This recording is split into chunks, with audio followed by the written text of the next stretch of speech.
Jeshi la Polisi mkoa wa Tanga linamshikilia Hassan Mwakinyo miaka 29 mkazi wa Sahare jijini Tanga kwa tuhuma za kumjeruhi na kumshambulia Musa Ali ambaye ana miaka 21. Huyu ni mvuvi mkazi wa Sahare jijini Tanga. Tukio hilo lilitokea siku ya tarehe 4 mwezi wa 3 2025 huko nyumbani kwa Hassan Mwakinyo.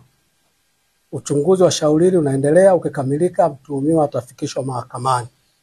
Jeshi la Polisi mkoa wa Tanga linatoa wito kwa wananchi kuendelea kutoa taarifa za uhalifu na wahalifu sambamba na kuacha kujichukulia vitendo viovu, hasa matukio ya kujichukulia sheria mikononi, kwani kufanya hivyo ni kosa la jinai.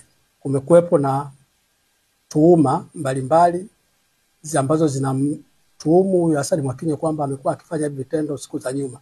Jeshi la Polisi linaendelea kufanya uchunguzi juu ya tuhuma hizo, na kama mtu yote ana taarifa yote ya tuhuma hizo za nyuma, basi alete, Jeshi la Polisi litashughulikia.